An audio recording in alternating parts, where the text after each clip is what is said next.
기도드리겠습니다. 전능하신 하나님, 오늘도 주의 날을 잊지 않고 주님의 전에 나와 예배할 수 있는 복된 인생이 되게 하심을 감사합니다. 아멘. 이 시간 사랑의 빛을 저희 마음 구석구석까지 비춰주시고 주님께 예배하는 기쁨과 즐거움이 되는 복된 시간이 되게 하여 주옵소서. 아멘.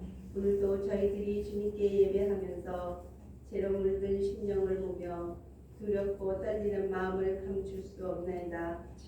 자신의 힘만을 의지하고 이 세상이 주는 기쁨과 안전만을 찾으며 살았던 저희의 무잠을 용서하여 주옵소서. 아멘. 저희들은 부족하지만 주의 자녀로 삼으시고 귀한 청지기로 세워주신 님 또한 감사합니다. 아멘. 주어진 오늘의 최선을 다해 사는 우리 비전 식구들이 되게 하여 주옵소서. 아멘. 주님의 음성을 듣게 하시고 주여. 내게 능력 주시는 자 안에서 내가 모든 것을 할 수 있다. 아멘. 이 믿음으로 최선을 다하며 아버지의 원하는 모습으로 변화되게 하여 주시고 아멘. 주님이 주시는 능력으로 몸된 교회에 헌신 봉사하며 하나님께 영광 돌리며 살 수 있는 우리가 되게 하여 주옵소서. 아멘. 항상 깨어서 기도하게 하시고 성령 충만을 사모하게 하여 주옵소서. 주여. 아직도 쌀쌀하지만 주님께 드리는 이 예배만큼은 항상 뜨겁게 하시고 아멘. 맡겨진 이제는 열정적으로 일할 수 있는 우리들이 되게 하여 주옵소서. 아멘. 오늘도 주님의 말씀을 선포하실 목사님을 성령의 두루마기를 펴주셔서 저희들의 심령에 불같은 주님의 말씀을 던지게 하옵소서. 아멘. 예배의 시정을 주님께 의탁합니다. 성령의 역사가 있게 하여 주옵소서. 아멘. 예수님의 이름으로 기도합니다. 아멘. 사도행전 7장 17절 한 절입니다. 우리 찾으셨으면 17절 한 절을 다 같이 합독하도록 하시겠습니다. 하나님이 아브라함에게 약속하신 때가 가까우매 이스라엘 백성이 애굽에서 정수하여 많아졌더니. 아멘. 오늘 대비 기도를 하실 때 자신의 힘만 의지하고 세상이 주는 것만 우리가 생각했습니다. 이렇게 기도드렸습니다. 참 이게 우리가 바꿔야 될 부분인데도 불구하고 바꾸지를 못할 때가 많죠. 어제는 저희가 이제 교회 안에 있다 보면은 식사를 할 때 일반적으로 TV를 좀 틀고 봅니다. TV를 틀고 보는데 밤늦게까지 있다 보니까요. 그런데 어저께 무슨 음악인데 장사익 씨가 나와서 가수 장사익 씨가 나와서 노래를 부르는데 그 밥 먹는 순간에 잠깐 보는데 가사가 이런 가사가 있었습니다. 저 늙은이는 저 길을 아는데. 그러니까 그 글을 딱 보는 순간에 고개가 끄덕끄덕 했습니다. 저 늙은이는 저 길을 아는데. 여러분 여기서 늙은이라고 표현한 것은 아마 나이가 많은 사람을 표현한 것은 아닐 것입니다. 헬러어에서는 그렇게 얘기를 합니다. 어떻게 보면 오늘 이 자리에서 이 예배당 안에서 가장 늙은이는 담임 목사라고 표현을 합니다. 그게 성경에 나와 있는 단어 자체가 그래요. 그러면은 늙은이라는 표현이 무엇이냐면은 힘이 없다는 것이 아니라 많은 것을 지금까지 경험했기 때문에 많은 것을 아는 사람을 그렇게 표현을 합니다. 저는 신앙의 길이 어떤 건지 압니다. 처음에는 사실은 몰랐습니다. 제가 몇 년 전까지만 하더라도 목사라는 타이틀을 갖고 있었기 때문에 이것은 이렇게 하는 거구나. 기계적이라든지 습관적이라든지 아니면은 내가 맡은 직분에 대해서 성실히 해야지 하는 마음으로 여러분 하나님 믿으십시오 이렇습니다 저렇습니다 하지만은 사실 지금은 제가 어느 정도는 자신에게 얘기할 수 있는 부분이 무엇이냐면은 신앙 걸어가는 길을 좀 압니다. 그러다 보니까 세상의 것으로 인해서 일이 일비하지는 않습니다. 물론 있으면 좋겠다는 생각은 들죠. 사람인데 없으면은 힘들고 또 때때로는 발끈하는 부분도 있죠. 하지만은 오래 가지는 않습니다. 어떤 부분이든지 간에. 왜? 그 길을 알고 있거든요. 그러고 난 다음에 뉴스를 보는데 우리나라에서 최고의 지성인이라고 하는 이호영 박사가 세상을 떠났습니다. 그분은 우리나라 최고죠. 근데 그분은 그 딸이 미국에 있는 로스쿨을 다니면서 법관, 변호사 뭐 이런 것도 할 수 있는데도 불구하고 그 딸이 목사님이 됩니다. 그러고 난 다음에 일찍 소천하십니다. 그 딸이 저하고 똑같이 59년생입니다. 그때의 그 아버지 이호영 박사가 자기 딸이 죽는 것을 보면서 개종을 합니다. 기독교인이 되는 것이죠. 기독교인이 되시면서 그분이 참 기독교에 대해서 많은 이야기를 하는데 세상 사람들이 자기를 가르쳐서 최고의 지성이라고 얘기한다는 겁니다. 그런데 지성의 끝이 하나님이다 이렇게 얘기하십니다. 여러분 우리가 이 세상을 살아가면서 보면은요 모든 사람들이 다들 겉으로는 아이 나는 부족합니다 하지만은 너 정말 부족해 하면 다 기분 나빠할 만큼 자기가 다 똑똑하다고 생각합니다. 나는 경험도 많고 나는 아는 것도 있고.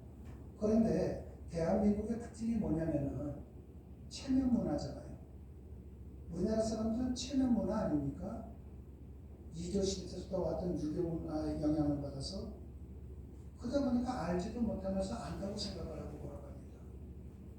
근데 대화를 나누다 보면 진짜로 모르는 거예요. 근데 본인은 그걸 깨우치지 못하는 겁니다. 신앙도 그 체면을 갖고 들어오다 보니까 하나님이 주시는 복을 놓치면서 살아가는 사람들이 굉장히 많습니다. 또한 신앙생활을 하면서 내가 바른 길을 걸어가기 위해서는 바르게 알아야 되는데도 불구하고 내 틀을 갖고 있어요. 신앙인들은 내가 여기까지만, 예배도 여기까지만, 봉사도 여기까지만 자기 틀을 갖고 합니다. 그건 아무런 소용이 없는 거죠. 그러다 보니까 알고 싶어 하는 것이 있음에도 불구하고 모르는 상태에서 넘어가는 거예요. 예를 들면 이런 부분이죠. 여러분 11조 부분에 대해서 생각할 때 구약 시대 때에는 11조를 어디다가 냈을까요? 신약 시대 때에는 11조를 어디다가 냈을까요? 이런 것에 대해서 생각을 안 하세요. 구약 시대 때 레위기에 나와 있고 뭐 하고 보면은 분명히 11조라는 부분이 나오는데 이 부분에 대해서 제대로 가르쳐주는 교회는 거의 없습니다. 그런데 여러분들에게 제대로 말씀을 드린 적은 몇 차례 있습니다. 근데 그거에 대해서 생각하시는 분들은 많지가 않습니다. 모르고 지나가는 거예요. 오늘은 2월 27일입니다. 어제는 2월 26일이었습니다. 내일은 2월 28일이 됩니다. 지금은 11시 15분경이고 15분 전에는 11시였고 15분 후에는 11시 30분이 됩니다. 제가 왜 이렇게 지금 날짜와 시간을 말씀을 드리는가? 이처럼 과거를 지나서 현재를 누리며 미래를 향해서 중단 없이 일정한 속도로 흐르는 것을 우리는 시간이라고 이야기합니다. 그런데 우리말에는 이 시간이라는 개념이 하나밖에 없어요. 시간 하면 하나입니다. 그러나 헬라어에서는 시간이라는 개념이 세분화되어 있습니다. 가령 예를 들면 하나님의 시간은 우리가 카이로스라고 얘기합니다. 그리고 인간의 시간은 우리가 크로노스라고 이야기합니다. 즉 2022년 2월 27일 몇 시 몇 분 등 우리가 사용하고 있는 이 시간들은 크로노스라고 하는데 인간이 살아있는 동안에 인간이 사용하고 있는 모든 시간을 말하는 겁니다. 그러나 하나님의 시간인 카이로스는 인간이 변경할 수도 없고 인간이 움직일 수도 없는 절대적인 시간입니다. 하나님의 시간 카이로스는 인간이 알 수 없는 하나님만이 아는 시간이라는 것이죠. 우리가 1시간을 기도하든 40일을 작정하여 기도하든 그 기간을 정하는 시간들은 크로노스입니다. 그러니까 여러분들이 혹 어디를 가시다 보면은 40일 작정 기도, 다니엘 20일 작전 기도, 이건 다 크로노스라고 하는 것입니다. 그러나 기도에 대해서 하나님께서 응답해 주시는 시간은 우리의 시간인 크로노스 때가 아니라 하나님의 시간인 카이로스 때 주어집니다. 그러므로 모든 시기와 때는 하나님만이 결정하실 수 있는 하나님의 절대 축복이 되는 것이죠. 아, 나 이 문제 때문에 한 20일 작전 기도해야 될 거야. 여러분 그런 건 하지 마세요. 모든 교회들이 다 그렇게 한다고 해도 하지 마세요.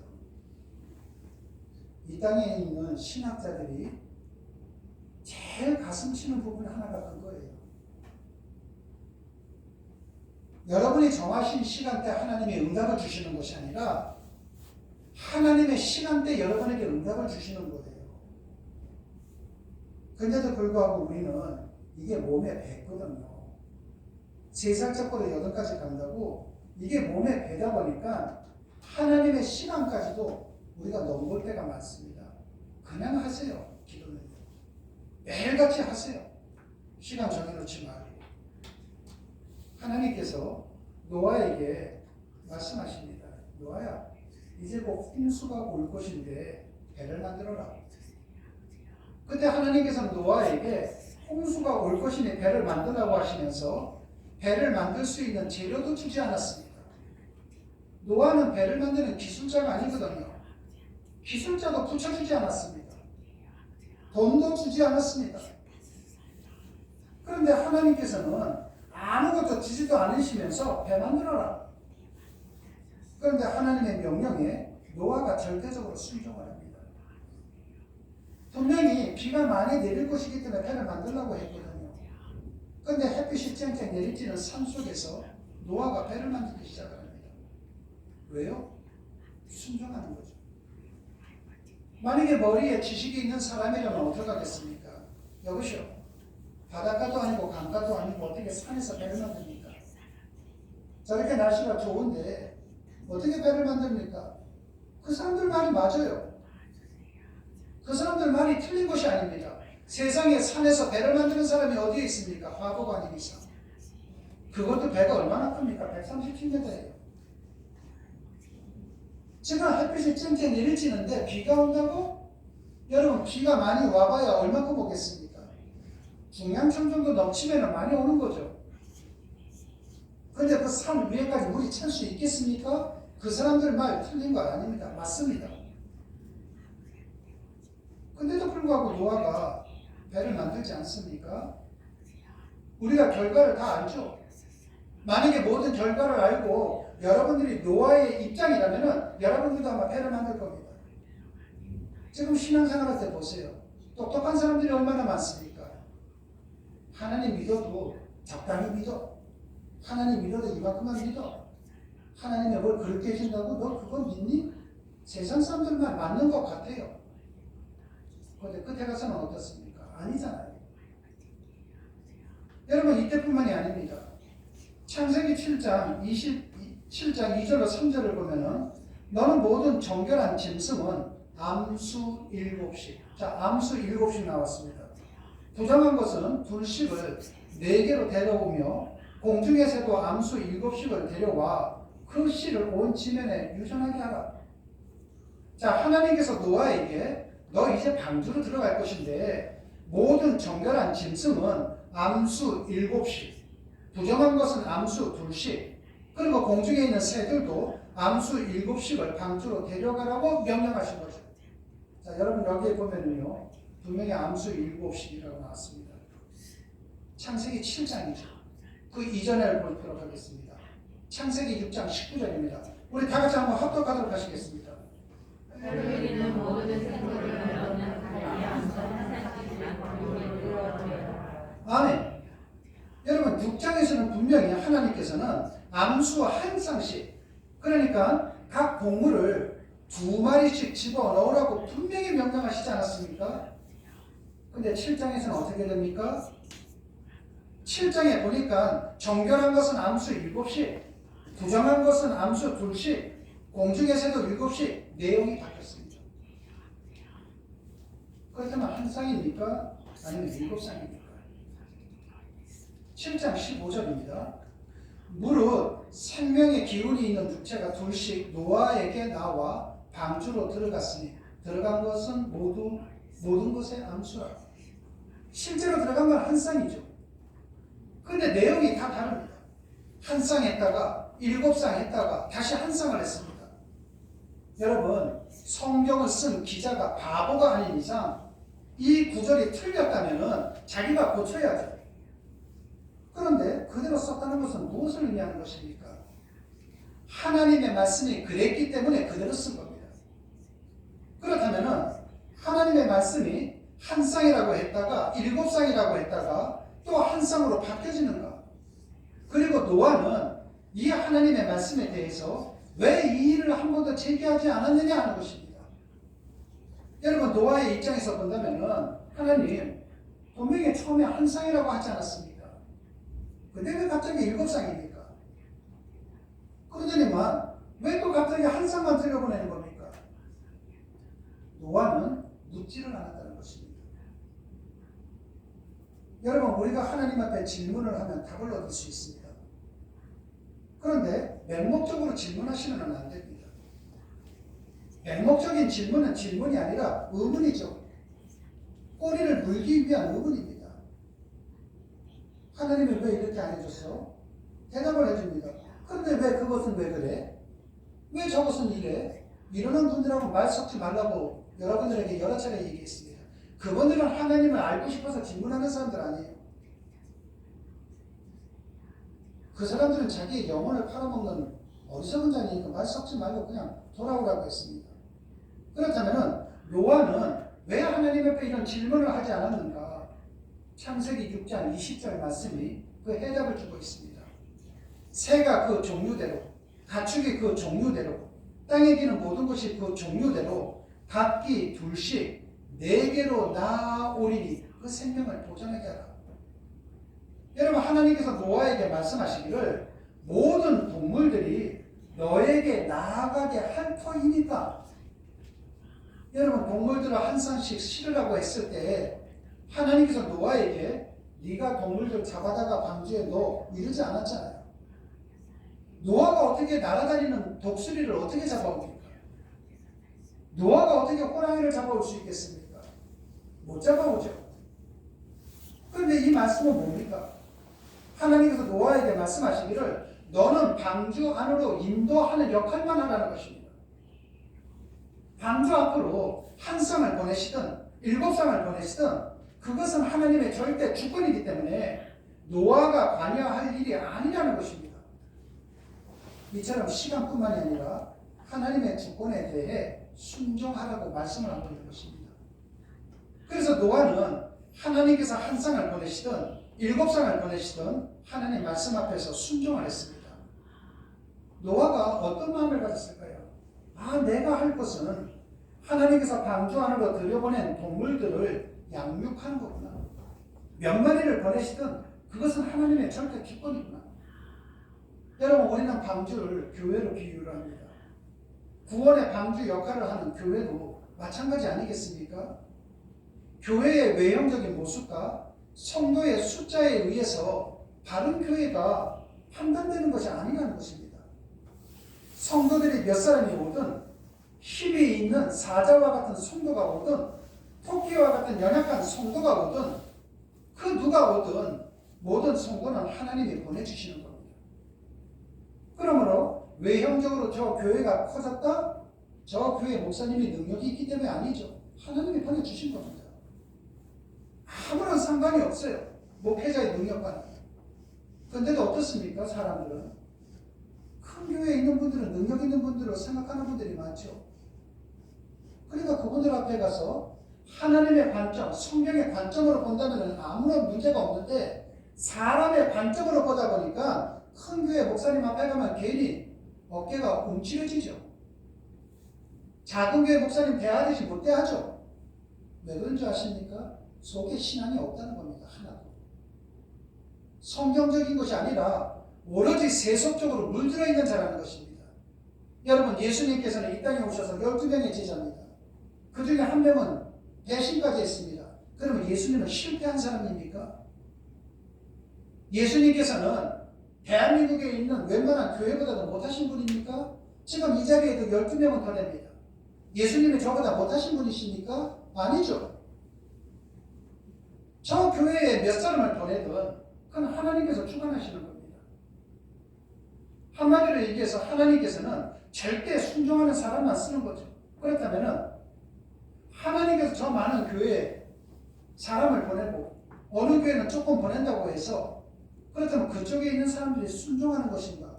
그거를 요구하시는 것이 아니잖아요. 어떤 환경을 주든지 간에 우리 각자 개개인에 대한 순종을 물어보고 있는 것입니다.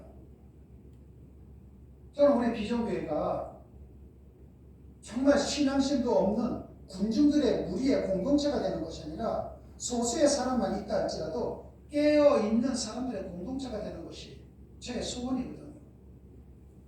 제가 그런 마음을 갖고 있다면 여러분들도 그렇게 하셔야만 됩니다. 오늘 대표 기도를 할 때 하나님 앞에 영광 돌리는 우리가 되게 해주십시오. 내가 입술로 그렇게 기도를 했습니다. 대표 기도를. 여러분들 가운데는 아멘 하신 분들도 계셨습니다. 그러나 그렇게 사셔야만 됩니다. 교회는 사업체가 아니지 않습니까?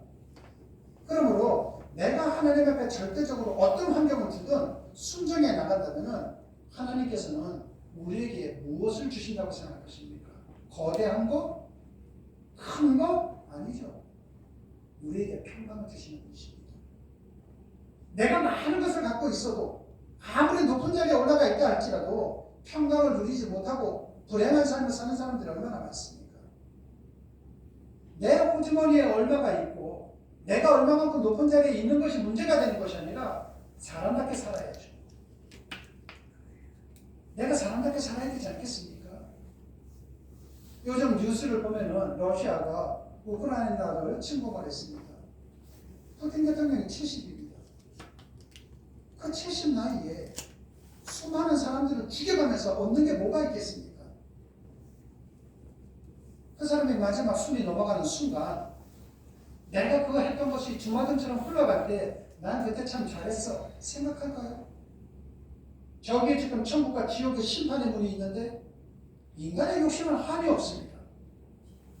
모든 사람들이 욕심밖에 없어요. 그 욕심을 내려놓지만 않으면 욕심을 내려놔야만 되는 것이거든요. 하나님께서 하란에 거하던 아브라함을 불러내셨습니다. 아브라함아, 내가 너를 지금 부른다. 그를 가나안 땅으로 친히 인도하셨습니다. 그때 하나님께서는 노아처럼 아브라함에게도 너 가나안 땅으로 가라.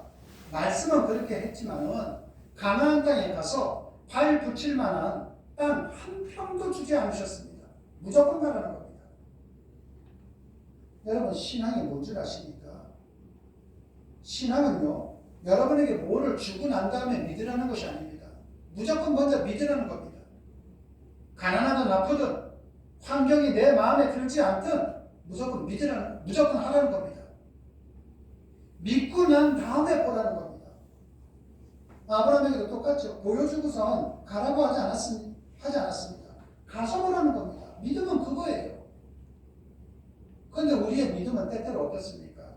하나님, 나에게 이렇게 해주시면 내가 하나님 앞에 이렇게 쓰겠습니다. 하나님, 나에게 이렇게 해주시고선 정말 목돈이 생기고 로또라도 당첨이 된다면 우리 교회에 정말 융자받는 거 제가 다 갚아드리겠습니다. 그건 믿음이 아니죠. 여러분들이 바른 믿음 생활 한번 해보십시오. 여러분들에게 제일 먼저 찾아가는 것은 행복과 평강입니다. 세상적인 물질이 아니라 여러분의 삶 속에 평강이 넘치고 행복이 넘치는 삶이 우선적으로 주어진다는 것입니다. 아브라함에게도 그렇게 얘기한 거예요. 그 대신 하나님께서는 아브라함의 자식들이 큰 민족을 이룰 것이라고 약속을 했습니다. 그런데 여기에도 문제가 있습니다. 아브라함에게 네 아들이 잘 될 거야, 네 손자가 잘 될 거야 이러면 얼마나 좋겠습니까? 그렇게 이야기한 것이 아니라 내가 너희의 후손들에게 복을 줄 건데 400년 후에 줄 거야. 여러분 400년 후 우리나라로 친다면 광해군 시대 때 살았던 우리 조상이 나를 생각한 거예요. 이게 말이나 됩니까? 만약에 여러분들에게 400년 후에 네 후손들 내가 복을 줄 테니까 너 믿을 수 있겠니? 그럼 여러분 믿겠습니까? 근데 아브라함은 믿었습니다. 하나님께서 400년 후에 내 후손들에게 가나안 땅을 주겠다고 하는, 그리고 하나님의 손민으로 만들어 주겠다고 하는 그 약속을 믿은 거예요. 그래서 아브라함은 자기들의 후손이 누구인지 알지는 못하지만 400년 후에 그들을 위해서 이정표를 만들기 시작했던 것입니다. 그런데 이때 이 음성을 들었을 때가 아브라함이 85세 되었습니다. 자식이 한 명도 없었거든요. 근데도 불구하고 자신의 몸을 통해서 반드시 자식이 태어날 것이요, 그 자식이 큰 민족을 이루고 이집트에서 노예살이를 거쳐서 하나님의 손민이 되고 젖과 꿀이 흐르는 가나안 땅의 주인이 될 것이라는 것을 아브라함은 믿었다는 것입니다. 여러분, 우리가 자녀들에게 해야 할 것이 이거 아닙니까? 씨를 뿌려줘야죠. 우리 아이들을 위해서 씨를 뿌려줘야만이 우리 아이들이 그 씨를 통해서 열매를 맺혀질 때 먹을 수 있는 것 아니겠습니까? 그런데 많은 부모님들이 자녀들에게 열매를 주려고 합니다. 그거 먹으면 땡이잖아요. 그거 먹고 난 다음에 없는 것 아닙니까? 여러분, 그러나 아브라함은 그렇지 않았습니다. 씨를 뿌리기 시작했습니다. 그래서 아브라함은 자기 아내 사라가 죽었을 때 어떻게 합니까? 그 무덤으로 쓰기 위해서 해족속 헤브론이 소유하고 있던 막벨라 땅을 그 땅 주인이 그냥 공짜로 가지라 그래도 안 가졌습니다. 돈을 지불하고 합법적으로 자신의 소유로 삼았습니다. 그래서 아브라함뿐만 아니라 그의 아버지의 뜻을 알고 있었던 그 아들 이삭 부부도 자신들이 죽을 때 그 무덤에서 장사를 지냈습니다. 그 사실을 잘 알고 있는 애굽의 국무총리인 야곱도 자신의 유언을 통해서 이집트가 아니라 이집트에서 멀리 떨어져 있는 가나안 땅, 할아버지 아브라함, 아버지 이삭이 장사 지내봤던 그 막벨라 동굴에 속에 자신도 장사를 지냅니다. 여러분, 우리가 길을 가다가 보면은 그럴 때 있잖아요. 내가 몰랐었는데 식구들을 통해서, 친척을 통해서 저기에 있는 곳이 너 증조부 할아버지 땅이야. 그렇다고 한번 쳐보십시오. 평상시에는 생각을 안 했는데 내가 그걸 알고 난 뒤부터는 어떻게 하겠습니까? 저기가 우리 증조부 땅이야. 뭔가 이정표가 생기죠. 아브라함은 그렇게 했다는 것입니다. 그의 아들, 그의 손자들도 그렇게 했다는 것입니다. 그것을 알고 있었던 애굽의 국무총리였던 야곱도 자기가 죽고 난 다음에 어떻게 해달라고 합니까? 지금은 이 애굽에다 묻어달라는 거예요. 그렇지만은 그 후손들이 언젠가 출애굽해서 가나안 땅으로 갈 때에 자신의 유골도 갖고 가라고 유언을 남겼습니다. 여러분, 아브라함이 만약에 이 땅을 공짜로 얻었다면 이건 다 불가능합니다. 혹시 여러분들 가운데 예전 일을 기억하시는 분이 계시는지 모르겠어요. 미국의 카터 대통령이 현직에 계셨을 때 이집트하고 이스라엘이 평화협정을 맺어지기 전이었습니다. 당시 카터 대통령이 미국 대통령 별장으로 당시 이집트 대통령이었던 사다트하고 이스라엘의 백인 수상을 거기로 초청을 했습니다. 그리고 거기에서 중동에서 최초로 이집트하고 이스라엘의 평화협정을 맺게 됩니다. 평화협정을 맺을 때 이렇게 합니다. 시나이 반도를 원래는 이집트 땅이었는데 이스라엘이 가졌거든요. 전쟁에서 이겨서. 이것을 이집트에 되돌려주고 가나안 땅 위에 세워진 이스라엘을 국가로 이집트가 인정을 해주는 것입니다. 그때 백인 스상이 그 미국의 대통령 별장에 갔을 때 기자들이 많지 않습니까? 뭐를 들고 간 줄 아십니까? 창세기를 들고 갔습니다. 창세기는 유대 백성들에게는 토지 문서거든요. 전 세계 사람들이 인정해 주는 거잖아요. 우리 조상 아브라함이 돈 주고 샀잖아. 토지 문서잖아요. 이 창세기를 갖고 갔습니다. 그래서 백인 수상이 기자들 앞에서 창세기를 흔들면서 뭐라고 얘기합니까? 저는 오늘 이 자리에 우리의 조상들이 준 토지 문서를 가지고 나왔습니다. 여러분, 아브라함이 얼마나 철저한 사람입니까? 이처럼 아브라함의 믿음은 대대손손 이어져 갔고 하나님의 약속 역시 아브라함의 후손들이 대를 거쳐가면서 그들의 삶 속에서 성취되지 않습니까? 지금의 이스라엘을 건들 수 있는 나라가 어디에 있습니까? 미국도 못 건들잖아요. 이처럼 우리 하나님께서는 이 예배당 안에서 뿐만이 아니라 어느 곳에도 계시는 무소부지하신 하나님이시라는 것입니다. 여러분들이 집에 계실 때에도 하나님은 여러분과 집에 함께 계시잖아요. 여러분들이 차를 타고 어디를 간다 할지라도 그 차 속에는 영이신 주님께서 함께 하시는 겁니다. 사람이 안 보이면 하나님도 안 보이겠지? 아니요. 하나님은 다 보고 계신다는 것입니다. 그럼에도 불구하고 2000년 전 유태인들은 그들의 임의대로 하나님은 예루살렘 성전 안에만 계신다고 생각한 겁니다. 유태인들은 예배당 안에는 하나님이 계시지만은 예배당 밖에는 하나님이 계시지 않다고 생각을 하는 거예요. 그래서 그들의 삶을 보면은 예배당 안에서의 삶과 예배당 밖에서의 삶이 달랐던 것입니다. 예배당 안에서는 거룩한데 삶의 현장에서는 세상 사람들과 다를 바가 없었다는 것입니다. 우리 주님이 그들을 어떻게 받겠습니까? 외식하는 자잖아요. 하나님이 보시기에는 외식하는 자거든요. 우리 주님께서는 외식하는 자들에게는 복을 주지 않습니다. 우리 하나님께서는 외식하는 자들의 기도에 응답도 주지 않습니다. 그렇다면 여러분 각자를 한번 생각을 해보십시오. 여러분들이 예배당 안에서의 거룩한 모습이 삶의 현장에서도 그렇게 이어져 나갑니까?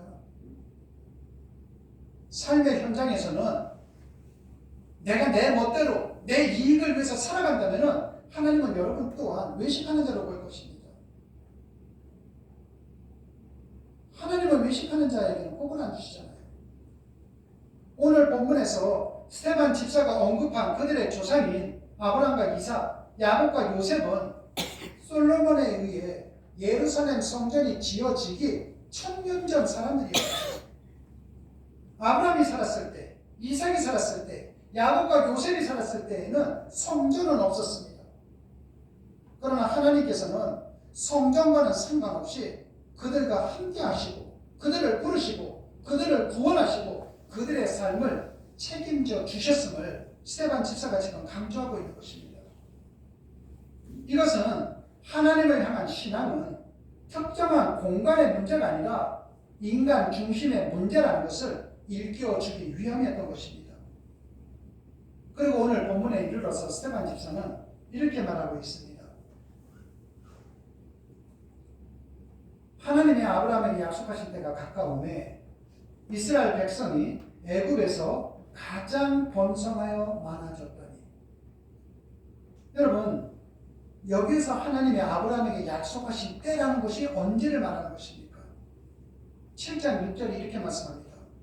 하나님이 또 이같이 말씀하시되 그 씨가 다른 땅에 나그네 되리니 그 땅 사람이 종을 삼아 400년 동안 괴롭게 하리라 하시고, 하나님께서 일찍이 아브라함에게 그의 후손들이 이집트에서 400년 동안 노예 생활을 해야 할 것을 밝혀주셨습니다. 하나님이 아브라함에게 약속하신 때라는 것은 곧 400년에 걸친 노예 생활이 끝날 때를 의미를 한다는 것입니다. 그 약속의 때가 되었을 때 하나님께서는 모세를 도구로 삼아 이스라엘 백성들을 이집트의 노예 생활로부터 구원해 내셨습니다. 여러분, 여기에서 기가 막힌 하나님의 뜻이 있지 않습니까? 이 당시에 이스라엘 백성들의 숫자가 몇 명 정도 됩니까? 최소한으로 300만 명 이상입니다. 그런데 300만 명 이상 되는 이 노예들을 해방시키고, 그 해방시키기 위해서는 그 당시에 최강대국이었던 애굽의 왕과도 싸워야만 됩니다. 그렇다면 우리의 상식으로 볼 때에 구원자로는 어떤 사람이 와야만 됩니까? 강한 사람이 와야 되잖아요. 똑똑한 사람이 와야 되지 않겠습니까? 그런데 세계 최강대국 왕을 이기고 300만 명을 구원해내는 구원자로 보낸 사람이 80이 넘은 노인입니다. 부름을 받기 전까지 40년 동안에는 미디안 광야에서 양들의 똥을 치던 사람입니다. 40년 동안 똥을 쳤다면 그 머릿속에 든 것이 뭐가 있겠습니까? 만약에 이스라엘 백성들이 아니 우리를 구원해주는 분이 저 연약한 노인분이야? 하나님이 참 너무하시죠. 했더라면 구원의 역사는 이루어지지 않았을 것입니다. 여러분들이 혹 신앙생활 할 때 내 문제를 해결해 주시는 분은 내가 생각하는 이 정도의 목사님이 계셔야 되고 이 정도의 교회가 되어야 되고 내가 살아가는 데 있어서 내가 저 교회의 일원이 될 때에 저 성도님들이 나를 도와주려면 몇 명 정도의 성도가 있어야 되고 이렇게 생각한다면 여러분의 삶 속에 구원은 없습니다.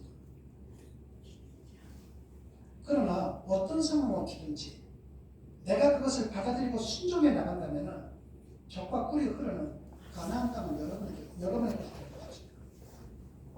여러분 400년 만에 이스라엘을 구원하신 것도 하나님의 약속이었습니다. 그들이 노예 생활이 400년 동안 지속되었던 것 또한 하나님의 섭리였습니다. 여러분 여기서 노예 생활이라는 것은 뭡니까? 눈물과 고통과 괴로움의 총체적 집합 아닙니까? 저 노예들에게 만약에 꿈이 있다면 노예 생활로부터 벗어나는 것이었을 것입니다. 그런데 애굽에서 저렇게 노예 생활을 하고 있었던 이스라엘 백성들, 저 사람들이 본디 누구입니까? 노예 출신들이 아니잖아요. 그들은 이집트 국무총리였던 요셉의 친족들이었습니다. 총리의 아버지였습니다. 총리의 형이었잖아요. 총리의 조카들이었습니다. 그런데 세월이 흘러서 요셉이 죽고 난 다음 이스라엘 민족의 수가 창대해지자 이민족인 그들의 번영을 경계한 이집트 왕에 의해서 그들은 하루아침에 느닷없이 절망적이고 고통스러운 삶을 사는 노예로 전락해버리고 말았다는 것입니다. 그렇다면 그 절망과 고통의 밑바닥에서 그들이 하나님을 향해서 얼마나 기도를 많이 했겠습니까? 저들은 하나님의 택한 백성들 아닙니까?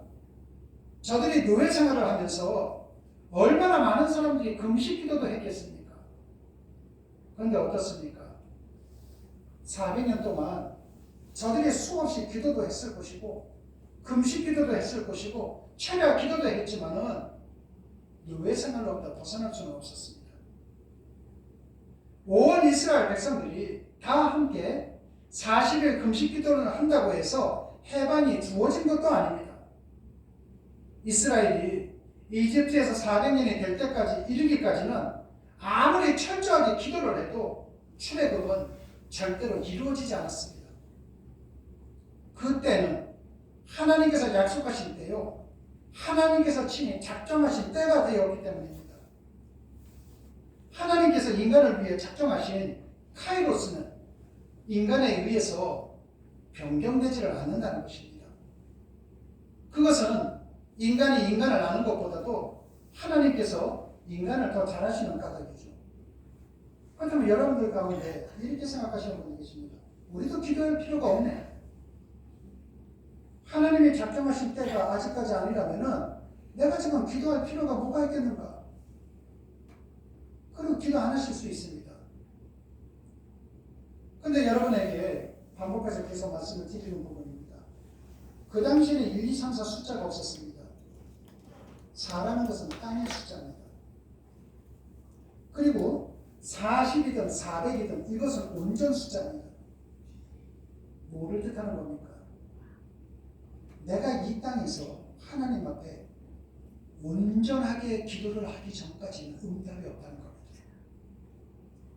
내가 하나님 앞에 온전하게 신앙생활하기 전까지는 하나님은 응답이 없다는 겁니다. 여러분들이 온전하게 신앙생활을 나가신다면 우평 강도는 어떻습니까? 정녕 오늘 넌 나와 함께 나보내드리라. 오늘이 여러분들 응답받는 시간입니다. 하지만은 내가 온전하게 신앙생활을 할 생각은 하지 않고 목사님의 설교라든지 누가 어떠한 신앙적인 이야기를 할 때 꼬타리 잡아갖고 나한테 유리하게 적용시키려고 나간다면 400년이 아니라 4,000년이 지나도 하나님의 응답은 없습니다. 많은 분들이 나를 정당화시키기 위해서 설교 말씀 앞뒤 다 자르고 자기에게 유리한 것을 짜집기 하면서 신앙생활 하시는 분들 대한민국 교회 가운데 많습니다. 누군가가 뭐라고 얘기하면은 근데 그 권사님이 그렇게 얘기해줘서 괜찮아. 자기한테 유리한 것만 적용하시면서 신앙생활 하면서 걷는 분들 참 많습니다. 안타깝죠? 그런 분들 보면. 처절하게 안타까워요. 그런 분들. 내가 하루하루 죽어간다는 사실도 모르고요. 그 죽어가는 사실이 내 앞에 현실로 닥쳤을 때에 안타깝죠? 그런 분들. 여러분 그렇게 신앙생활하면 절대로 안 됩니다. 지금 모세는 그렇게 했다는 것입니다. 그의 나이 40이 되던 해 한 이집트 병사를 살인한 사건으로 인해서 모세는 그 왕자의 자리에서 벗어나서 미디안 광야로 도망을 옵니다. 그런데 이 모든 것이 누구에 의해서요? 하나님에 의해서 그런 겁니다. 여러분들이 인생을 살아가시는 모든 과정 속에서도 마찬가지입니다. 하나님에 의해서 여러분의 모든 삶은 지금도 주관되고 있다는 사실을 잊어서는 안 됩니다. 제가 지난주에도 말씀드렸던 것처럼 에덴 동산은 천국이죠. 근데 하나님께서 에덴 동산으로 우리를 부르시면서 어떻게 하셨습니까? 아바드 하게 하셨다. 땀 흘리며 수고하고 열심히 봉사하게 하셨다. 여러분 천국은 놀고 먹는 데가 아닙니다. 아무것도 안 하고 무의도식 하는 곳이 아닙니다. 내가 땀 흘려야 되거든요. 그렇다면 여러분의 삶이 천국과 같은 에덴이 되기 위해서 여러분들은 얼마만큼 봉사하셨습니까? 여러분들은 얼마만큼 수고하고 땀 흘리셨습니까? 여러분의 직장이나 여러분의 사업장에서 최선을 다하는 것, 그것은 여러분의 가정의 문제입니다. 제가 여러분에게 말씀드리는 것은 하나님 나라를 위해서입니다. 하나님은 여러분에게 건강을 주실 수도 있고, 하나님은 여러분에게 물질을 주실 수도 있고, 하나님은 여러분에게 행복과 평강을 주실 수도 있고, 희망과 소망도 주실 수 있는 분이십니다. 그분을 위해서 무엇을 했느냐 하는 것입니다. 여러분 양측에 지났던 않았던 모세를 하나님께서 부르시는 장면이 있지 않습니까?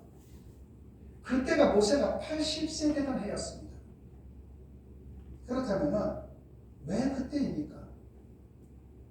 왜 오늘 본문은 40년이 참회라고 답하고 있습니까?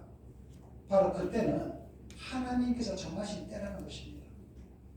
지금 모세가 광야에서 양치기 생활을 40년 동안 하도록 정하신 분이 하나님이시라는 것이죠. 하나님께서 정하신 그 40년이 찼을 때 하나님께서는 그를 부르시고 그를 통해 출애굽의 대역사를 이루셨다는 것입니다. 여러분들이 하나님 앞에 온전하게 신앙생활할 때 그때 여러분의 삶 속에도 출애굽의 대역사가 일어난다는 것입니다. 그렇다면 최선을 다해서 신앙생활 하셔야죠. 내 삶이 바뀌는 것인데 여러분 평범한 사람이었던 모세를 위대한 신앙의 지도자 모세가 되게 한 제3의 인생이 가능할 수 있었던 것이 뭡니까? 광야에서 40년 동안 고생했잖아요. 그 기간을 통해서 하나님께서는 모세를 새로이 빚으신 것 아닙니까? 그렇다면 여러분 각자를 생각을 해보십시오.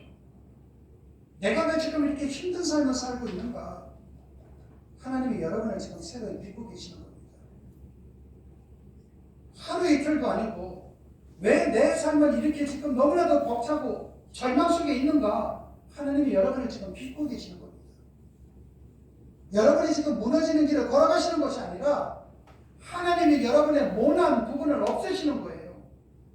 하나님께서 여러분을 지금 새로 빚고 계시는 과정입니다. 그러니 아플 수도 있고요. 그러니 힘들 수도 있습니다. 그러나 그 시간은 조만간에 때가 올 것입니다. 언제? 내가 온전히 하나님 앞에 신앙의 길을 가겠다고 결심을 하고 내가 그 길을 걸을 때 그때 하나님께서는 여러분의 학력을 보는 것이 아닙니다. 여러분의 통장에 있는 잔고를 보는 게 아니에요. 여러분의 지위 고하를 보는 것이 아닙니다. 천지를 창조하신 하나님께서 하나님의 능력으로 여러분을 그 자리까지 올려주신다는 것입니다. 그러므로 내가 신앙생활을 나갈 때 왜 나는 이렇게 불행한 거야? 왜 나는 이렇게 힘든 거야? 나는 왜 이렇게 몸이 아픈 거야? 이 생각을 하기 이전에 하나님께서 나를 지금 새로 빚고 계시는 거구나. 하나님께서 나를 지금 터치하고 계시는 거구나. 이 생각을 해나가는 가운데 속에서 하나님, 내가 어떻게 해야만 됩니까? 나는 불완전합니다. 내가 불완전하기 때문에 내가 최선을 다한다 할지라도 불완전한 결과를 만들 수밖에 없습니다. 그래서 나는 주님이 필요합니다. 불완전한 나를 도와주십시오. 불완전한 내가 흔들리지 않도록 완전하신 주님께서 내 인생의 주인이 되어주십시오. 기도하는 것 아니겠습니까? 여러분, 세상 만사가 모든 게 다 그래요. 인간의 의지로 태양이 떠오르는 시간을 앞당길 수나 있겠습니까? 인간의 능력으로 계절의 때를 조절할 수 있겠습니까? 밤낮으로 울부짖으며 기도한다 해도 언젠가 비수처럼 내게 다가올 죽음의 때를 우리가 피할 수나 있겠습니까? 여러분, 해가 서산에 넘어가는 때도, 낙엽이 떨어지는 때도, 일이 이루어지는 때도, 내가 태어나는 때도, 내가 죽는 때도 모두가 카이로스, 하나님에 의해서 결정되어진다는 것입니다. 만물의 때를 정하신 분은 오직 하나님 한 분이시라는 것입니다. 그분이 이 세상 만물을 창조하신 분이시기 때문에 만물의 때를 가장 정확하게 알고 계시다는 것입니다. 그러므로 우리가 할 것은 뭡니까? 하나님께서 정하신 그 때에 우리는 순종하는 것 외에는 아무것도 없습니다. 모세의 입장에서 한번 생각을 해보십시오. 모세는 40년 동안 하나님 말씀에 순종하면서 온갖 고생을 다해서 오직 가나안만을 바라보며 이스라엘을 이끌고 왔습니다. 여러분, 저 그림을 한번 봐주시기 바랍니다. 저 강을 건너기만 하면 가나안 땅이에요. 모세는 40년 동안 하나님 말씀에 절대적으로 순종을 하면서 이스라엘 백성들을 저기까지 끌고 왔습니다. 얼마나 감격입니까? 그런데 하나님께서 모세에게 뭐라고 말씀하십니까? 모세야, 너는 저기 못 가. 너는 지금부터 내 명령대로 죽으러 가라. 저기까지 40년 동안 끌고 왔는데 하나님께서는 누구보다도 순종하며 걸어왔던 모세를 알고 계시는데 너는 못 들어가? 너는 이제부터 저 산에 올라가서 죽어? 저때 모세의 심정이 어떻겠습니까? 만약에 비정교회가 우리 모두 하나님의 은혜 가운데 속에서 하나님의 섭리하신 가운데 속에서 갑자기 성도가 많이 늘었다고 쳐보십시오. 1부서부터 7부까지 예배를 드리고 여기 한 2,000명 정도 성도가 왔다고 쳐보십시오. 그때 하나님께서 저한테 이렇게 명령 내리시는 겁니다. 너 이제 비정교회 떠나라. 그러면 내가 지시한 곳에 가서 죽어라. 제가 얼마나 억울했습니까? 하나님, 제가 지금까지 최선을 다해왔는데, 내 나름대로 최선을 다했는데, 이제 성도님들이 모이기 시작하니까 나는 떠나고 어디에 가서 죽으라고요. 저는 모세의 심정을 그 각도에서 생각을 해봤습니다. 가나안 땅이 어디입니까? 천국이잖아요. 그렇다면은 모세가 천국에 들어갔겠습니까? 못 들어갔겠습니까? 모세는 최고의 헌신으로 사명을 감당하고 있고 저 가나안 땅에 못 들어갔거든요. 자기의 소원이었음에도 불구하고. 우리가 지난 주일에 살펴보았던 누가복음 9장에 의하면 우리 주님께서는 가나안 땅에 있는 변화산 산성에서 하늘로부터 내려온 모세와 엘리야와 함께 이야기를 나누셨습니다. 저 변화산이 있는 곳이 가나안 땅이에요. 그러면은 저기에 지금 모세가 내려왔네요. 무엇을 뜻하는 겁니까? 모세가 1000년 전에 자신이 가나안 땅에 입성하지 못했을 때에는 얼마나 서운했겠습니까?